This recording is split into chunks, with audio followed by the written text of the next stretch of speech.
ry'Imana. Tugiye gufata umwanya muto gusangirira hamwe ijambo ry'Imana mu kwegeranya ibikorwa by'abandi bakozi b'Imana baciye imbere yacu mu majambo yo gusenga, aho yatubwiye ko Imana ishobora gukora ibirengeye ivyo tuyisaba n'ivyo twiyumvira. Mfise ijambo Imana yashize ku mutima wanje haraheze ukwezi n'iminsi 18 ndonse ijambo kandi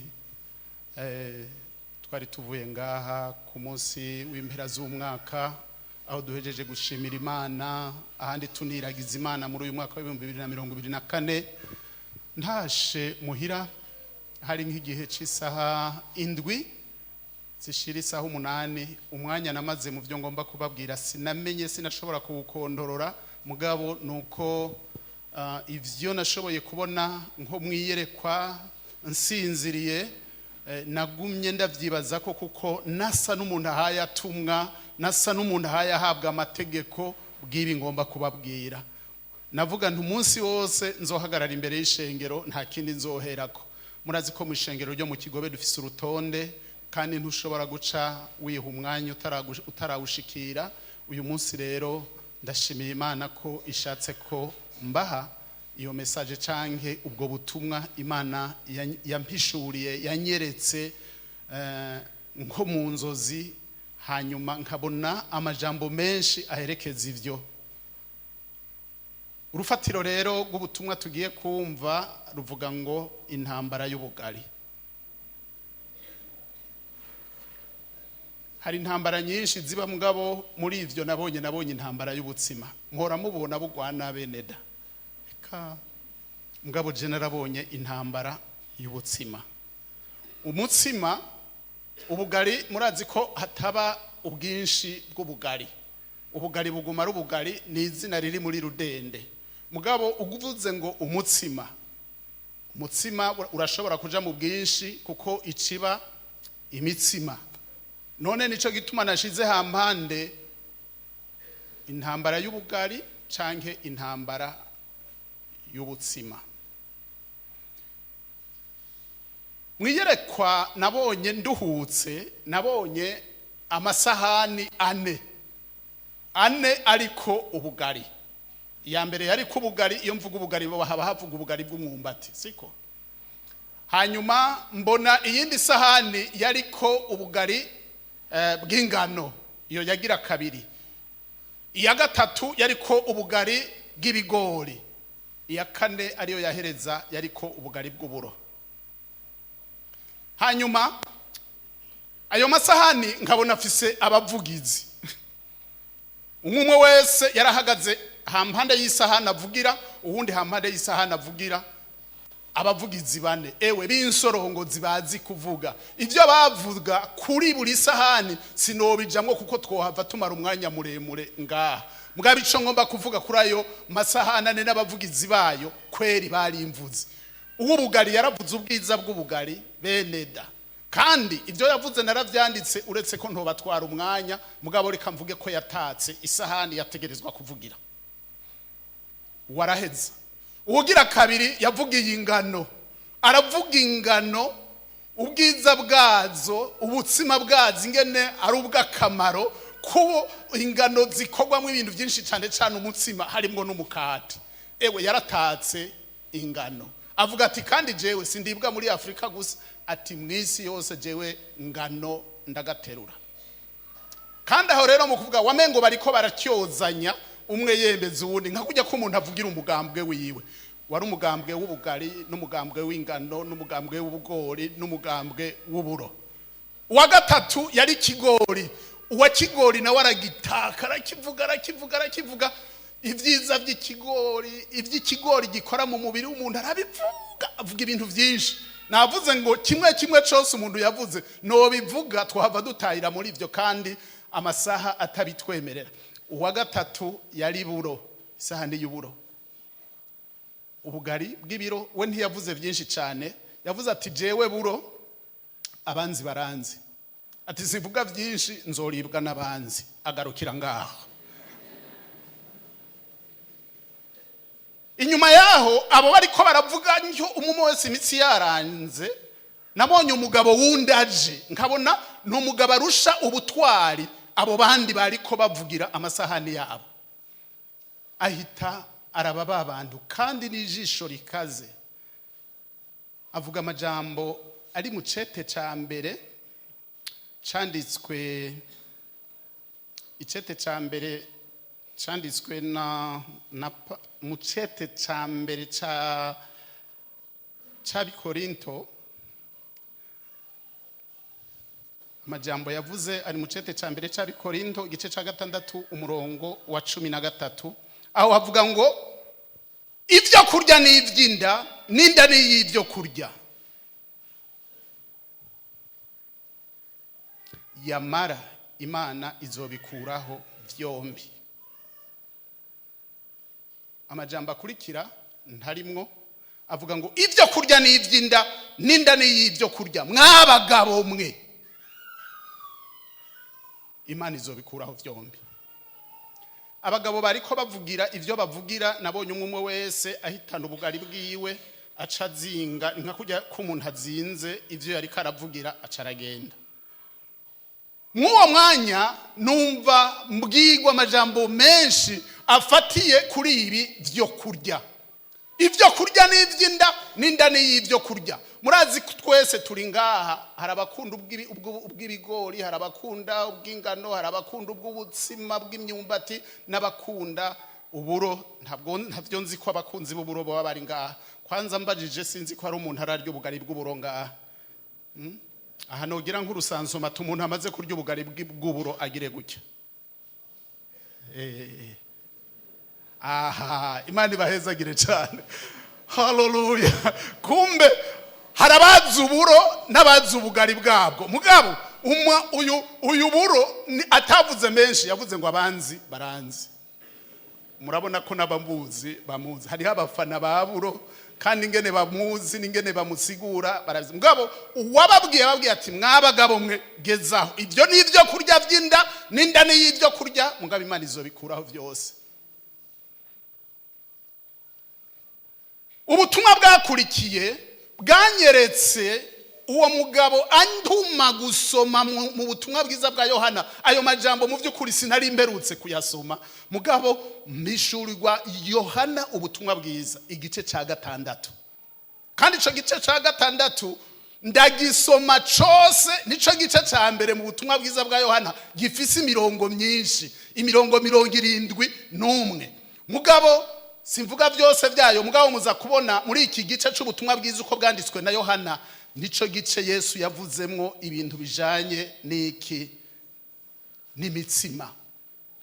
Murabona yarakoze ibitangaza, ahagije abantu barenga 5,000 bakarya bagasigaza, abantu bakamukunda bakagomba no kumwimika kubw'iyo mitsima.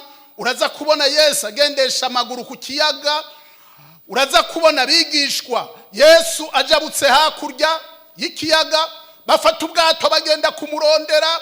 Mugabo bamubona akababwira ati mwebwe nta kindi kibandondeza atari uko nagabuye imitsima mukarya.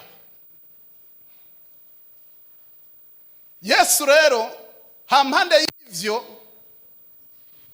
avuga amajambo adasanzwe, ariyo nipfuza ko dusangirira hamwe, ari mu butumwa bwiza uko bwanditswe na Yohana. Nihajya mu gice ca 6 umurongo wa 47.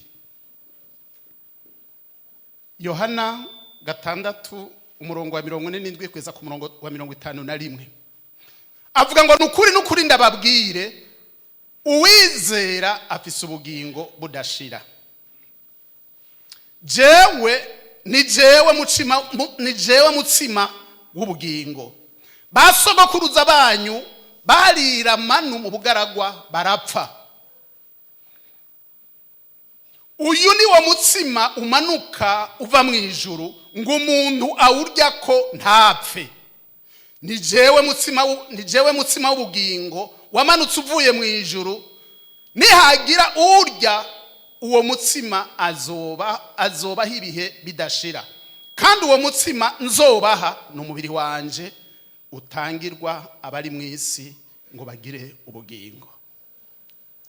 shengero muvuge muti amen. Aya majambo Yesu yayabwiye abayuda. Muri izi nyigisho za Yesu aha yabibwira uwariwe. Muzi ko abayuda baranse kwizera Yesu.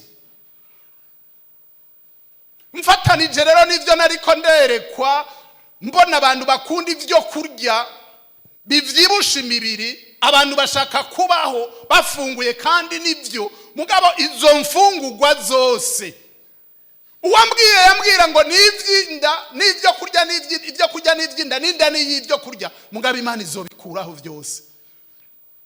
Ivyo kurya byo kubeshaho no munsi nejo na hirya yejo, mugabo iherezo byaba ivyo kurya byaba n'uwubirya byaba n'uwabibwiwe ubwiza bwavyo bazobirya hanyuma yawe, bose abafungura ibifungurwa bose bazokurwaho. Inda n'ivyo kurya n'ivyo kurya n'ivyinda, mugabo Imana izobikuraho byose.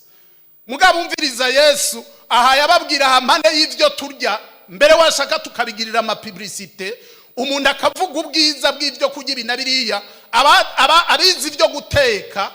Aha turi kumwe na Hamu, numu nutritioniste, numuntu yizi ivyo guteka. Aho arafise ivyo yokubwira worya ukabaho umwanya muremure, mugabo nitwomuha mikrofone ngo atwemeze ivyo torya tugahoraho.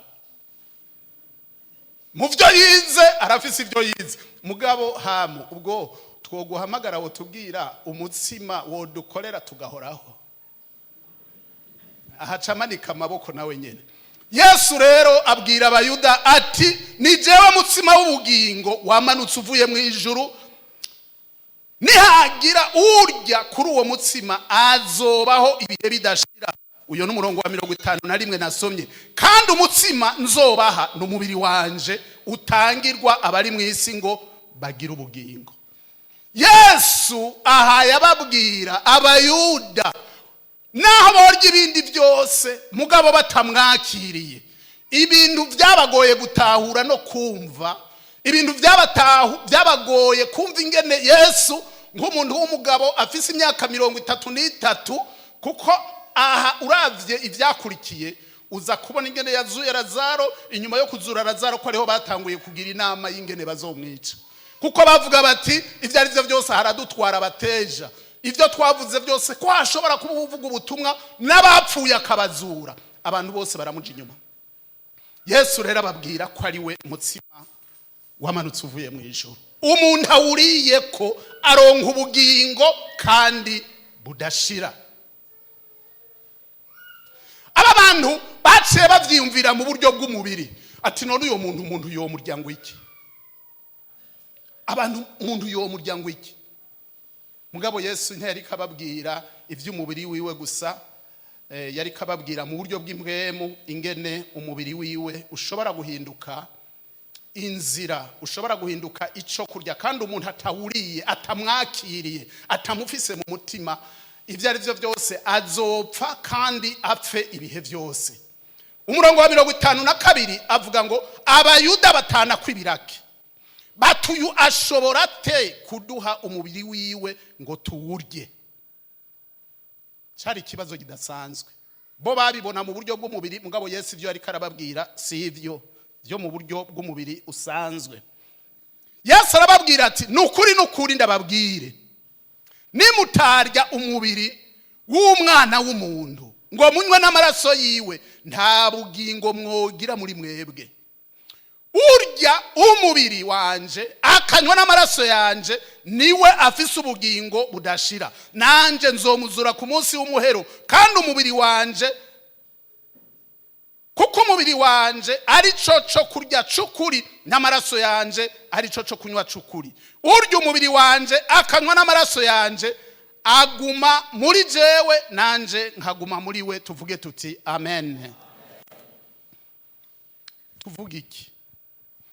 Nafashe umwanya wo kwiyumvira ivyagoye abayuda ko bishobora kugora n'abantu bo muri kino gihe. Abantu barumva ubutumwa bwiza mu masengero atandukanye, no mu kigo biwacu harimwo abantu bakumva ubutumwa bwiza bagasohoka, mugabo Yesu uwavuga ngo ni jewe undiye ko atazoshobora kongera gusonza cyangwa unyoye ko atazogira inyota, mugabo undiye ko aronka ubugingo. Hari abantu bagenda batagira ubugingo muri bo, amajambo barayumvise, mugabo Yesu nubaguma ameze nk'uruzazane kuri bo. Hari umuririmbyi yaririmbye akaririmbo kavuga ngo asari ya nyuki, asari ya nyuki, Yesu ni kama asari ya nyuki, onja sikia ni tamu sana, Yesu ni kama asari ya nyuki. Yesu aryoshe kurusha ubuki bene data. Umuntu atamuzi ntawazi, n'igihe bamuvuze ntashobora gutahura uwo ari we. Mugabo umuntu yamuriye akamwumva, akumviriza igena aryoshe, azi ko aryoshe kurusha imitsima yose, azi ko aryoshe kurusha ubuki bwose. Kandi amajambo twumvise ngaha Yesu avuga ngo uwo ni wafise ubugingo kandi budashira. Warizeye Yesu? Uramufise? Umuntu akubajije uwo mubwira ingene ameze, uwo mubwira ingene umwumva. Undi muririmbyi yavuze ngo ndamwumva mu maguru, ngo ndamwumva mu mutima, ngo araduga no mu mutwe. Urumva? Mbega arangiza avuga ngo iki? Sa? Imana ibahezagire, muzi byinshi muri we. Mugabo wamwumvise araduga mu maguru, akamwumva mu mutima, akaduga no mu mutwe, hanyuma agaca mubogaboga no mu kanwa. Haleluya! Uwo nuwariye Yesu, uwo nuwariye Yesu. Yesu rari karababwira ati ni jewe mutsima w'ubugingo wamanutse uva mu ijuru. Imitsima n'abasogokuru bariye iyo mu bugaragwa barapfuye, mugabo jewe undiye aronka ubugingo. Aha tugomba kubifatanya n'ijambo ryitwa ngo iki? Uku kwitwa utariye umubiri wiwe ngo anwe n'amaraso yiwe, Yesu yaravyigishije hariya mu butumwa bwiza bwa Luka. Ubutumwa bwiza bwa Luka mu gice ca 22. Tumere nk'abasimbirayo gatonyi mu butumwa bwiza bwa Luka mu gice ca 22.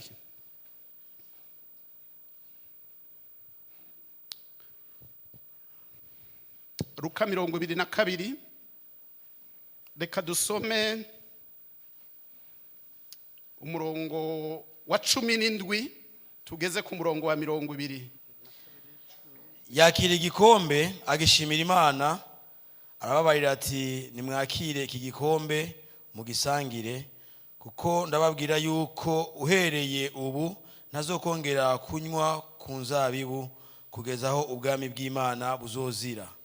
Yakira umutsima awushimira Imana, arawumanyagura, arawubaha, arababwira ati uyu n'umubiri wanje ubatangiwe, murakora mutya kugira ngo kibe ikibuzo canje. N'igikombe akigenza cyo bahejeje kurya, arababwira ati iki gikombe ni isezerano rishasha ryo mu maraso yanje abaviriye. Amen. Arakoze cyane. Aya majambo Yesu yayabwiye abigishwa ariko aratanguza ingaburo. Ababwira ati bagenzi, aha jewe iki ngomba ndabahe ni ikintu kidasanzwe. Afashe umutsima akawumanyagura akawubahereza, ababwira ati iki ni ikigereranyo cy'umubiri wanje. Ahejeje kubaha abafata n'igikombe aragisengera, arakibahereza, arakinywako, hanyuma ahereza abigishwa babwira ati aya n'amaraso yanje y'isezerano rishaje. Murama mubikora gutya iminsi yose gushikaho nzozira. Uyu ni Yesu yatanze iki kintu citwa umutsima, atanga n'ikimenyetso c'amaraso kugira ngo umuntu arye uwo mutsima anwera no kuri ico gikombe abatangaje ikintu kidasanzwe cyo kwerekana yuko yizera igikorwa Yesu yaragiye gukora, kandi ico akaba yarahejeje kugikora. Usomye mu butumwa bwiza mucete icete ca mbere canditswe na icete ca mbere Paulo yandikiye abikorinto, icete ca mbere mu gice ca 11 usomye kuri urya murongo wa 10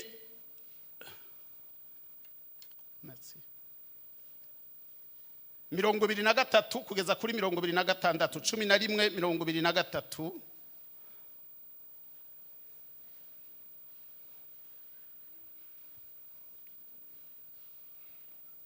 Avuga ngo kuko ico nahawe n'umwami nico nabashikirije namwe, yuko umwami Yesu mwijoro yaguzwemwo yabiriye umutsima akawushimira Imana akawumanyagura akavuga ati uyu n'umubiri wanje ubatangiwe, murahora mubigira mutya kugira ngo kibe icibutso canje. N'igikombe akigenza atyo. Bahejeje kurya arababwira ati iki gikombe ni isezerano risha ryo mu maraso yanje, murahora mugira mutya uko muzonywerako kugira ngo kibe icibutso canje. Uko murya uwo mutsima kandi uko munywera kuri ico gikombe muba mumenyekanisha urupfu rw'umwami Yesu kugeza ahazozira. Uyu ni Paulo abibwira abikorinto kugira ngo bamenye uyo mutsima Yesu yabanje kubwira abayuda ntibawutahure, mugabo noneho uyu Paulo aza yarabumenye, yaramutahuye, aramenya ivyo yigishije abigishwa, aramenya ko kiri mu tegeko mu mategeko Yesu yategetse ishengero rya Kristo, ko umuntu naho yoba avuga ko yizeye iki kintu ntagitahure, bivuga ngo hari ico atazi, hari n'ico ataramenya.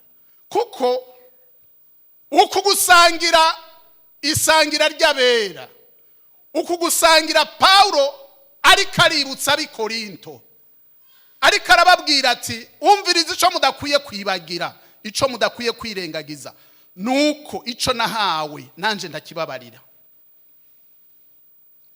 Arabibutsa ingene yashimiye umukate ariko arawuha abigishwa, arabigarukana abibwira aba bantu b'ikorinto ati akawushimira Imana akawumanyagura akavuga ati uyu n'umubiri wanje ubatangiwe, murahora mugira mutya kugeza ibihe kugira ngo kibe icibutso canje.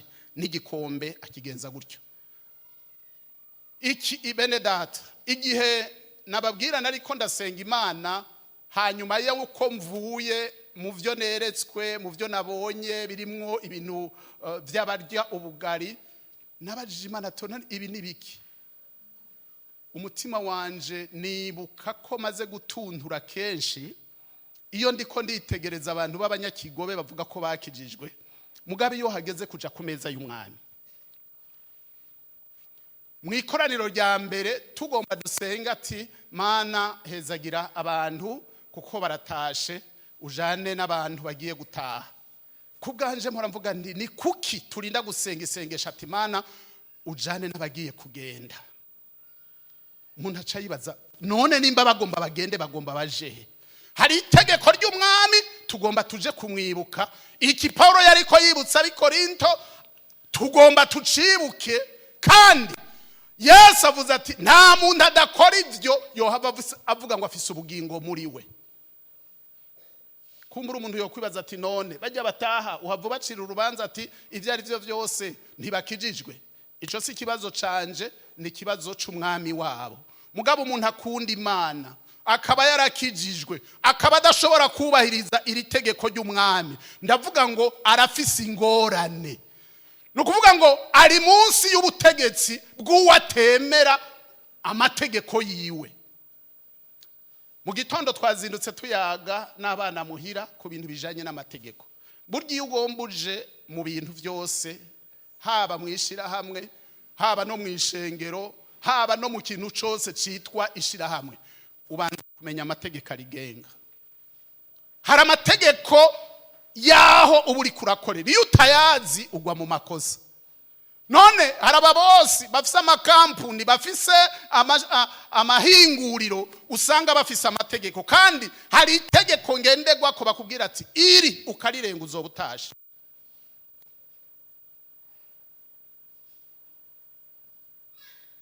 Iri tegeko ni ry'umwami wacu Yesu. Warakijijwe,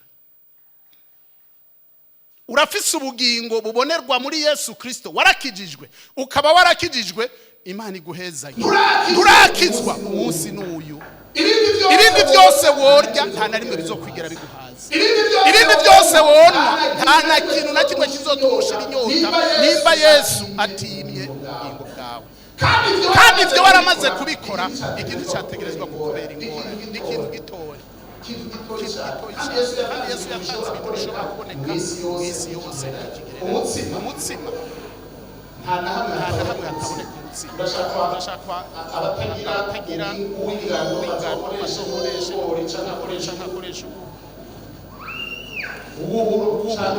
bakoresha umutsima w'ubugari bw'imyumbati.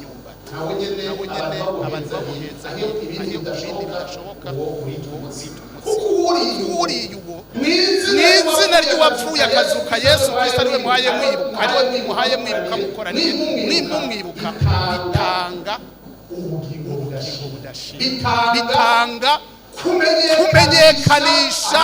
Ahanavuga bitanga ubugingo budashira ku butarahonga ubutaragiza. Mugabo kubakijijwe nawe iyo ufunguye aba ari karamenyekanisha n'isi y'imbwemu, n'isi y'abadayimoni. Umuntu ari karamenyekanisha ati umviriza, hari Kristo yapfuye arazuka, hari amaraso yasheshe ku musaraba, ayo niyo atuma yonza umuntu ukugabitanya kwiwe kose.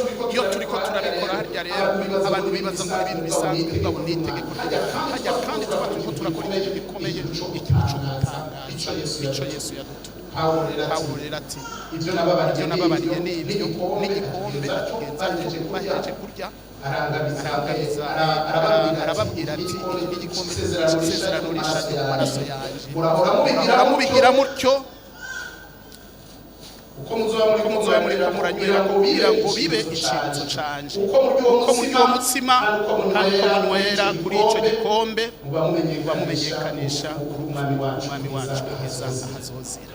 Ngomba muvuge rero ku bantu bashika ibishika bine. Warakijijwe, ibyo ntabyuzi. Ngabo ndakubaza, warakiriye umwami Yesu? Ikibazo kuri we wakiriye umwami Yesu, uramukunda? Ikigira gatatu, nimba umukunda uramusonera. Iyo avuze urubaha nk'itegeko rivuzwe n'umwami aruta abandi bami bose. Ikibazo cya kane, uribuka urupfu rwiwe igihe cyose gushika hazoza. Urabyibuka? Utabyibuka cyangwa ubigiriye ubyibutse, urafise umwenda uno munsi wo gusaba imbabazi. Karamuka utabigize naho jewe ndakubwira ico Imana yantumye kuri wewe. Ikigira kabiri ngomba kubaza, warakijije? Inyinshi ishobora kuba ego kukuzikwa ari oya. Ndakubwira ngo umunsi n'umunsi w'agakiza. Hari Yesu Kristo uyu yari kavuga ko ari we mutsima w'ubugingo, umuriye ko ahanga, umuriye karonka ubugingo. Yesu ari uyu munsi n'umunsi wawe w'agakiza, hanyuma utangure kubahiriza ibyo yavuze. Abagira gatatu mbamagara canke ngomba kubaza ikibazo, hari ico wowe utararinganiza mu buzima bwawe. Igihe cyose abandi baroye ku meza wowe ugafata umufuka ubwenge, mbega icyo utararinganiza nikitoshoboka kuringanira. Udashobora kukiringaniza imbere y'Imana yawe. Imbabazi zayo Dawudi yavuze ngo ziraduga zikaruta imisozi miremire Imana yaremye. Ububi bwawe ntabwo bamugana n'umusenyi wo ku isesero ry'ikiyaga. Ringaniza, usaba imbabazi, uti Mana umbabarire, hanyuma utangure gukora igikorwa cyo kwibuka Yesu yavuze, kandi na Pawulo akacibutsa mu gitabo cya mbere cya Korinto. Abagira kane n'abantu bashobora kuba baza gusenga mu kigobe bavuga bati mu by'ukuri porogaramu yo mu kigobe turayikunda, bavuga ubutumwa bwiza. Mugabo ndakubaza, nimba wumva ubutumwa bwiza, isoko ry'ubutumwa ubutumwa bwiza akaba ari uyu nyene avuga ngo ni jewe mutsima, iyindi mitsima yose naho ijya ntuzokwigira uhaga. Abayirya nayo mitsima ubwayo ihoraho, mugabo ni Yesu atanga ubugingo, ni Yesu muriye uhaga, ni Yesu muriye irongo ubugingo budashira. Ku bantu rero baza ngaha muri iri shengero ryacu uyu munsi baba bari kumwe natwe, nabonye ko dufise abashitsi benshi. Warihanye, warizeye Yesu, uribuka uruhimbi rw'umwami ukaba utarujako, ugenda winjira usohoka, ujariya usohoka, mbega wibaza ko Imana yawe ariyo yanje isanzwe ituzi twese, urya kwitegereje irabona ko umukozi wayo mwiza aramye. Ishengero ryakwibarutse, ishengero ryitwa ishengero ryawe muvyeyi, rirakurondera iyo hageze ku meza y'umwami rigasanga nihuri, urafataniriza hamwe n'abandi gusangira kwibuka umwami wacu Yesu Kristo n'igikorwa yakoze ku musaraba. Ibyo urabyibuka. Uramutse ushobora kuba wiye uyu munsi wari umunsi wo kugira ngo utamenya bwose. Hari abantu iyo bariko barafungura banezerwa no kubisosi, bakarya ubugari cyangwa mbere y'ubugari ntibaburye, bakaryoherwa, bahengera abandi barariye, barahaze, baratashe, bariye ubugari, bariye inkozo, izarizo, harimo barasigara baranywa isosi. Mugabo kare twakoresheje ikirundi kivuga ngo ugira gute birantera isoni yo kuvuga harya bifungwa biheze hasigara ku isahani kurya begeranya bene turya kandi bavuga ngo yafunguye. Ufungure ico kurya kandi unywe n'ico kurya n'ikinyobwa c'ukuri, hanyuma ubu ufise ubugingo gusohoka abandi baroye ku meza y'umwami ubikoze. Ubu turi kumwe n'abari ngaha muri baje bari bafatiriwe n'ibituma bitandukanye, ukaba waje kumviriza ubutumwa bwiza, ni byiza, ugabona ko ubundi munsi uze utaje ku meza hari ikintu uba wahomvye. Ukwiye kuza kumenyekanisha, ukabwira abadayimoni, ukabwira shetani ati hari Kristo yapfuye arazuka, ubu turiko turakorana twibutsa satani, twibutsa n'abakozi biwe ko hari Kristo yapfuye akazuka, kandi muri we dufise intsinzi, kandi muri we agiye kugaruka kuza kutujana. Nagomba ndangize dusengeye umuntu wese turi kumwe. Hari ngaha yakijijwe, mugabo aza kumubika atabishatse. Umunsi Imana yakuye ngo bishikane kwihereza, bihagarike, kuko utabihagaritse ubuhombe ni iwawe si iwanje. Nzosiba ku meza y'umwami nagwaye, umwami wanje ndamubwira ati mwana urabona ko bidakunda kwishika harya hantu. Ubundi munsi nabonye abavukanye b'abagatolika, ubundi munsi iyo ubonye barinze baza kugusangiza umutima wagiye ngo nta muntu basanza kujya mukate wabo ku musego ngo akire, n'ababisuzumye muri anatunganya abantu, ubonye barinze bawukuzanira bagatangura kugusanza muhira, hajya baba babonye kugeze ku kanya. Twebwe rero tuzogira ntabwo tuzogusanza muhira. Ni saha zine n'iminota 30 tuba turaye kumeza ku ruhimbi rw'umwami.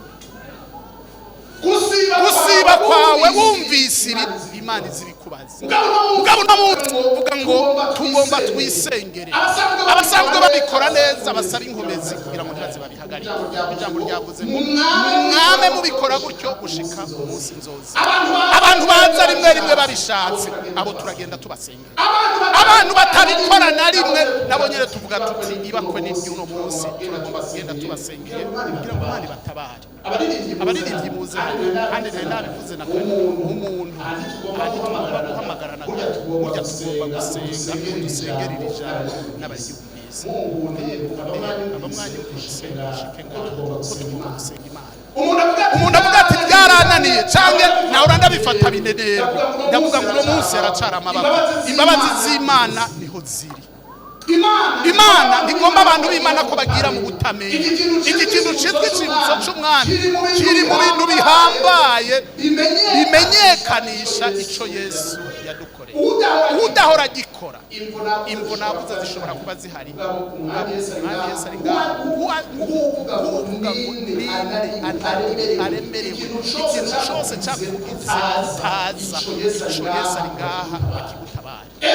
Ejo hazoza kuwa Mungu uzoza tuzobona abana b'Imana bakijijwe babatirijwe mu mazi menshi dushobora gusangirira hamwe wese tumenyekanisha mu isi y'imbwemu ko hari igikorwa Yesu yakoze ku musaraba. Satani n'abadayimoni babimenye yuko hari insinzi yabonetse. Yesu yarapfuye, Yesu arazuka, ari buryo bw'Imana Data kandi yiteguye kuza tugarura tujane kugira ngo ahari natwe bari tuzi. Kandi uzobona bitangaje abantu babikoze uko Imana yabivuze kuko Yesu yabitegetse, ariko bahabwa ibitsiro by'abantu bumviye, abantu bagororokeye Imana bakamenyekanisha mu isi ico bari n'ico Kristo yakoze ku musaraba. Aha ndavuga ngo ngoma sabu wese aruhakanya ko kwibaza. Fatakane batanye buname usuzuma umutima wawe. Singuhamagara ngo uze wihane, singuhamagara mugabo bazi umutima wawe. Imisi yose winjiye ngaha mu kigobe, iyo tureba umwami uraza. Niba utaza hari ikibazo haguruka, tugomba kugusengera. Va hasi aho uri, turagomba kugenda tukomoje ubugingo bwawe kugira ngo Imana igutabare, utahurire ijambo iryo ari ryo. Ubutumwa bwiza Imana yagushije gushaka ryacyo. Hari amagara magufi se canke buriya butuma umunebwe ikibazo cy'umwami nawe turagomba gusengera. Dufise amayinga ashika 86 mu mwaka. Hadi Imana yobirikira harumwe imaje kanga yo kwandikira kanga ibitameze neza ubihagurukane turumva kubereka Imana. Uve hasi tugusenge. Ibitararinganira ubiringanize. Uyu mwanya ni kwawe, urashobora kubiringaniza. Nta cyaha kitoharimo. Ibyo umwanzi ashobora kuba yarakureze hari bidasobanutse ubamo. Turi ngaha shikira umukozi w'Imana ati jewe burya sinja kumeza kubera izi mpamvu n'izi azobitumbereza kugira ngo igihe abandi bari kubibuka ikibazo cy'Imana. Abakora ico gikorwa mu bugororotsi turasenga ngo Imana ibakomeze ibashoboze. Abo nabo turabingingira Imana kugira ngo bakomeze kumenyekanisha igikorwa cya Kristo.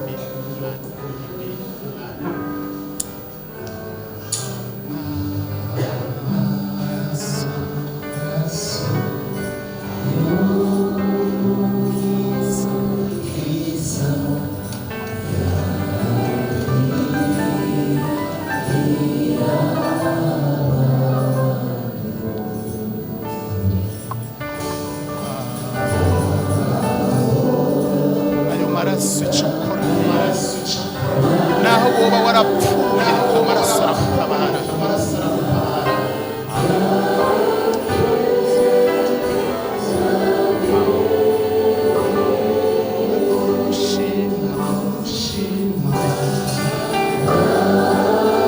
Kadusaba umukozi w'Imana risha ashike hano asengera ishengero rya Kigobe, asengera abantu bose bari ngaha.